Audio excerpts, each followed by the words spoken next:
Father in heaven, it's no secret at all. When you think of your children, how far they are from home.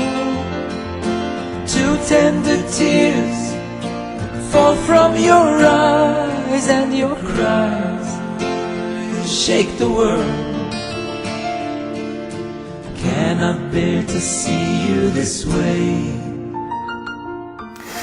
Shalom Uvraha, começando por aqui mais uma edição do programa Minha Vida é Bem, programa de pai para filho. Esse programa aqui não é um programa proselitista, mas é um programa feito especialmente para os meus filhos, a primogênita Gabriela Dodani, Gabriel Kalev, Ariela Hesed e Uriah Hassid. É um programa feito para ficar perpetuado na internet, um videolog falando sobre a Parashat Shavua para os meus filhos quando eu não estiver mais aqui. Ele é público, não sou rabino, não sou morê, não sou líder religioso, sou apenas um pai simples, humilde, um simples judeu, estudando no videolog a Parashat Shavua com os meus filhos. O que objetiva, Barro? Para ficar perpetuada na internet, o dia quando eu morrer, os meus filhos possam ver, rever o videolog e os netos, enfim. Mas qualquer outra pessoa que esteja assistindo e queira se beneficiar desses ensinamentos, fique à vontade. Nós estamos estudando a última parashá, a 12ª porção da Torá. Quarta Liá fala sobre o capítulo 49 de Bereshit. E chamou Yaakov seus filhos e disse: juntai-vos e vos anunciarei o que vos acontecerá no fim dos dias. Juntai-vos e ouvi, filhos de Yaakov, e ouvi a Israel. Que interessante, né? Ele começa falando: juntai-vos e ouvi, filhos de Yaakov. Primeiro se junte os filhos de Yaakov e ouvi a Israel, seu pai. Falei que existe uma explicação porque essa diferença Yaakov e Israel, não vou falar agora aqui, talvez no próximo vídeo eu fale sobre isso, um pouco mais profundo. Então ele falou sobre isso, ele começa então aqui nesse capítulo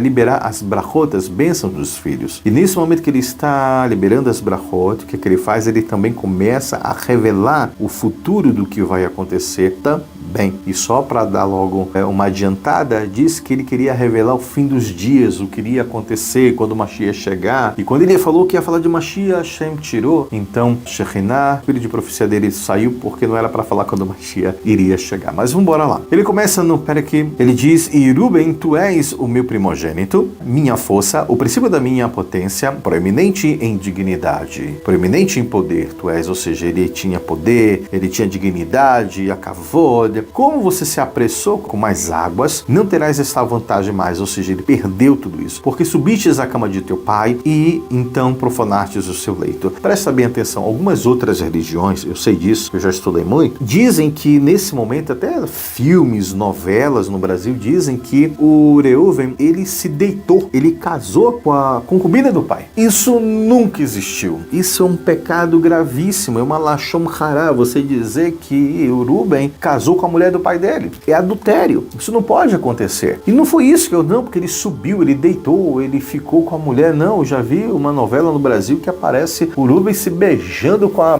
madrastra dele lá. Isso não existe nunca. Nunca no povo de Israel. O que acontece? Quando fala aqui que ele subiu à cama do pai, a gente já sabe que quando a Rachel morreu, o Yaakov passava mais tempo na tenda de Rachel, porque era a mulher que ele amava. Ele sempre deixou claro isso, porque foi com ela que ele casou. Foi ele que ele queria casar com ela. A Léa veio antes porque o Lavan enganou ele. Mas ele não queria casar com ela. Mas mesmo assim, ele honrou, ele aceitou ficar com ela, porque ele entendeu pela nevoá, né, pelo espírito de profecia, que ele deveria gerar 12 tribos. E o que? Ele falou, então ele deixou, ok? Até porque isso também foi armação da própria Rachel. A Rachel também fez isso. Ela não denunciou a irmã, ela, como eu falei no vídeo passado, ela aguentou isso, ela não queria que a irmã passasse por humilhação. Ele passava mais tempo aonde? Com Rachel, que era a esposa que ele amava, ele trabalhou por ela, ele queria casar com ela, ele queria ser homem de uma mulher só, não tem muitas mulheres. E era um tzadik. E aí o que aconteceu? Quando Rachel morreu, o Benjamim era um bebezinho, era pequeno, ele teve que ir para onde? Para a tenda da serva de Rachel. Então ela que começou a tomar conta. Então o que aconteceu? O Yaakov, ele vivia na tenda de Rachel, e aí quando Rachel morreu, o Benjamim foi ser criado pela Bilá. E Yosef também ainda era um jovem. Então o que foi que aconteceu? O Yaakov pegou e se mudou da cama dele, da tenda de Rachel, e foi ficar na tenda, aproximando mais com a Bilá. Por que ele fez isso? Porque ele amava mais Bilá? Não, porque a Bilá sabia de toda a rotina da Rachel, e aí ela só deu continuidade. Então ele sabia, poxa, o bebezinho, Benjamim, meu filho que eu amo também, o filho da minha mulher que eu mais amo, eu vou ficar com a Bilá, porque eu tenho que ajudar ela a cuidar dos dois filhos, dos dois órfãos que ficaram,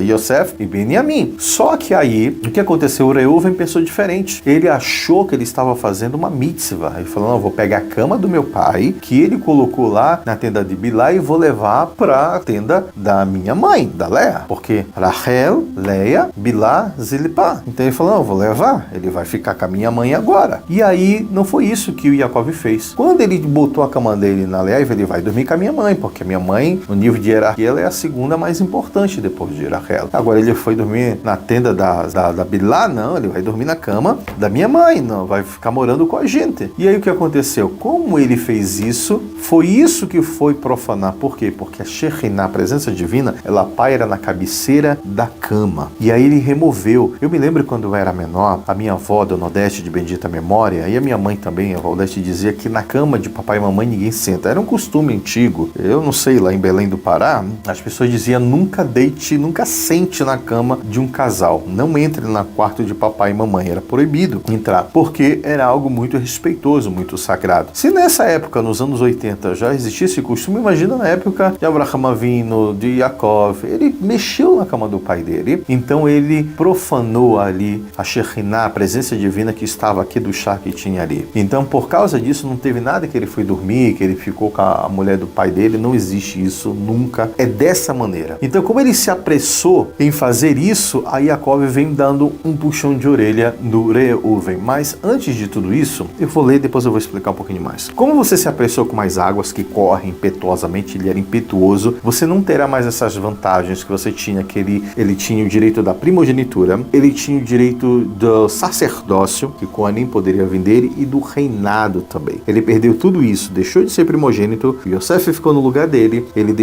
perdeu o sacerdócio, que foi para a tribo de Levi, e perdeu também o reinado, que foi para a tribo de Yehudá. Porque você subiste a cama do teu pai, e então profanou seu leito. Outra coisa que eu ia dizer aqui é que ele fez techuvá, tá? O Reuven fez techuvá, e disse que a techuvá de Reuven era uma techuvá diferente de todas as outras, e era a techuvá mais elevada. Por quê? Onde está escrito isso? Justamente no Sefer Hilchot Techuvá. O Rambam fala sobre isso, por quê? Porque uma pessoa que fez techuvá, porque ele achava que estava cumprindo uma mitzvah. O Caim, quando ele fez techuvá, foi a primeira pessoa do mundo a fazer techuvá, foi Caim. Segundo foi o Adam. Por que o Caim fez techuvá? Ele fez techuvá porque ele assassinou o irmão. Caim fez techuvá porque ele, na realidade, comeu do fruto da árvore da vida. E outras pessoas foram fazendo techuvá porque erraram. Mas Reuven ou Ruben fez uma techuvá porque ele achava que ele estava certo. Eu fiz com boas, melhores intenções. E Hashem disse, por que você fez uma techuvá dessa? Porque você achava que estava certo. E mesmo se você fez techuvá e disse, não, eu errei, você reconheceu o seu erro, essa é uma techuvá que ninguém fez como uma techuvá que você fez. Então, olha que interessante isso. E é algo muito profundo, principalmente nos nossos dias, reconhecer que a gente está errado. E isso é realmente uma verdadeira techuvá. Shimon e Levi, irmãos, instrumentos de violência são suas armas. Olha, preste bem atenção, ele não falou que os Shimon e Levi eram violentos, eles eram terroristas, eram extremistas, e não falou isso. Ele disse que os seus instrumentos são de violência. Instrumentos de violência são as suas armas. Ou que aquilo que é para você usar, tuas midot, que é para você usar para o bem, nesse momento você não usou isso para o bem. Já vou explicar também. Em segredo, não entre a minha alma, nem em sua assembleia se una a minha honra, porque na sua ira mataram homens e com sua vontade quiseram desarragar um boi. O que ele está dizendo? Naquele momento ali, Hashem estava revelando para ele que o que eles tinham feito lá em Shechem, tá? Quando eles se juntaram, e um boi que eles arragaram era Yosef, que eles queriam também matar. Mas por que eles queriam matar? Não é que eles eram errados, não é isso, novamente julgando o nosso povo de maneira favorável, do mérito da dúvida. Eles tinham uma midot. Uma pessoa que nasceu com uma midá, com uma característica de derramar sangue, ela não vai ser um assassino. A pessoa que consegue olhar para o sangue, que ele consegue trabalhar com sangue, não vai ser um assassino. Ele vai ser um moelo, vai fazer um brit milá, né? Se ele não sempre, eu não gosto de ver sangue. Se eu ver sangue, me dá vontade vontade de desmaiar, eu não gosto de ver o sangue. Mas tem pessoas que elas não se importam, elas podem cortar, não desmaio, não sentem enjoo nenhum. Você vai ser um morrelo, vai fazer Brit Milá nas crianças. Vai ser um chorrete, vai cortar a traqueia lá, o pescoço do boi. Mas vai fazer o que? Com raiva? Não, para santificar Kadosh Baruch Hu. Vai ser um médico, não vai ser um assassino. Entende? É trabalhar as midot, e o Kohen Agadol, os Levim, faziam esse trabalho. Então ele está falando aqui, Yaakov, olha, se você não utilizar isso de maneira correta, o Shimon e Levi, então, meu amigo, olha, que o meu nome não seja associado a vocês, nem pai de vocês eu sou, nem conheço vocês, não façam isso. Mas veja bem que ele fala, maldito o seu furor. Presta bem atenção, Yaakov em nenhum momento pecou, ele não amaldiçoou os filhos, ele disse, maldito seja o seu furor, que é forte, a sua ira, que é dura. Então ele estava amaldiçoando o comportamento, não os filhos. E ele fala que irei dividir vocês em Yaakov, irei espalhar vocês em Israel. O que significa isso? Dividi-los em Yaakov e espalhar em Israel. Fala que o Shimon, ele tinha a primazia de estudar a Torá, então toda essa veemência, essa raiva, essa força, que ele usasse isso contra o Etzahará, que ele usasse isso contra a má inclinação, contra o pecado, tá? E que ele fosse forte, usasse toda essa energia para estudar a Torá Mitzvot. E o derramamento de sangue que viria de Levi, que fosse para os korbanot, para os sacrifícios. E Yehudá, a ti louvarão teus irmãos. Aqui não teve nada de mal que ele falou para Yehudá só colocou algo bom. Teus irmãos te louvarão, tua mão estará sobre a cerviz de teus inimigos, prostrar-se-ão a ti os filhos de teu pai. Yehudá, filhote de leão, que livrar-te da presa, meu filho, curva-se-á e deitar-se-á como leão, e como leão, que quem levantará você? Então ele está dizendo que Yehudá vai ser o rei, o cetro, porque os irmãos olharam para ele e gostaram. Os nossos sábios dizem o seguinte, que nenhum líder pode ser líder se as pessoas não gostam dele. Não vai ser legal. As pessoas vão ser contra, as pessoas têm que gostar. E os irmãos já diziam, vai lá, Yehudá, vai lá, você representa a gente. Então ele já era um líder ali naquele momento. E fala que ele irá se deitar como leão. Quando um leão se deita, ninguém levanta ele. Que ele seria força para combater, para ser um leão na guerra, né? E como leão, quem o levantará? Ninguém consegue levantar um leão, ainda mais quando ele está com a presa na boca. Ele não se tirará o poder de Yehudá, nem a vara de comando dentre os seus pés, até que venha Shiló, que é o Mashiach, e a ele se reúne os povos, e a ele guiará. Então quer dizer, ninguém vai tirar esse poder de Yehudá, o cetro de Yehudá. Por isso que tem que ser a tribo de David, Yehudá, tem que vir, não vai terminar. Por isso que Yehudá, que vem justamente os descendentes de Tamar, Peret, que veio, etc., e o outro filho, justamente que vem a descendência de Boaz, que vem a Ruth, a história, e aí vem o Shai, pai de David, e aí vem Mashiach. Lavará no vinho a sua roupa e no sangue das uvas o seu manto. Vermelho de olhos mais que o vinho e branco de dentes mais do que o leite. Tudo aqui são ensinamentos cabalísticos muito interessantes. Não vou falar sobre os detalhes disso desse vídeo, talvez num próximo. Zevulun, em portos de mares será a sua terra. O Zevulun,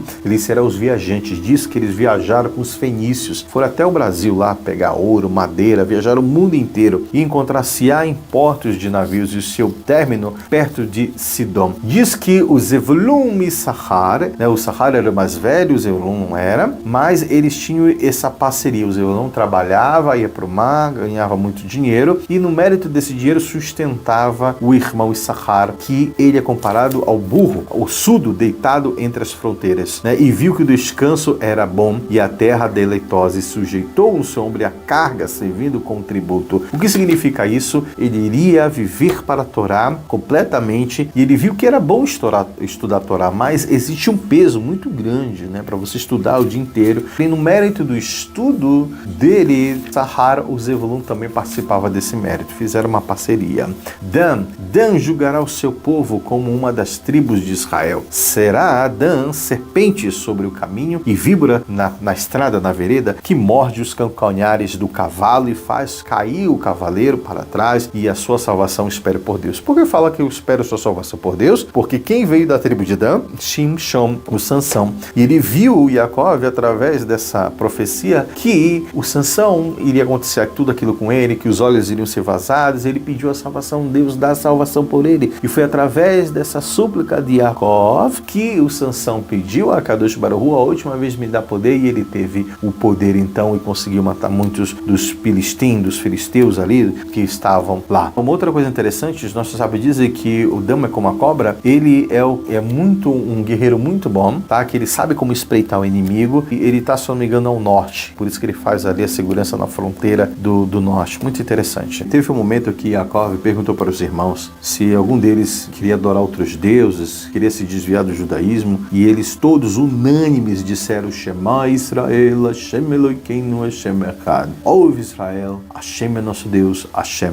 é um. E aí o Yaakov ficou muito feliz com isso, e ele concluiu: Baruch Shem Kevod Malchuto Leolam Vaed. Bendito seja o nome daquele cujo glorioso reino é eterno. O Shema Israel. E ele pôde perceber que todos os filhos dele tinham como profissão acreditar no único Deus, a tefilá. Ele ficou muito feliz com tudo isso, com esse Kiddush Hashem que eles fizeram. Explicando que Yaakov, nesse momento, como eu disse antes, queria revelar sobre a vida de Mashiach, e foi tirado esse momento dele, porque era um momento que não era para revelar. E nós estamos aqui até hoje esperando o Mashiach, que venha brevemente em nossos dias. A gente termina aqui e volta daqui a pouco com a quinta Aliyah. Shalom Lehitraot.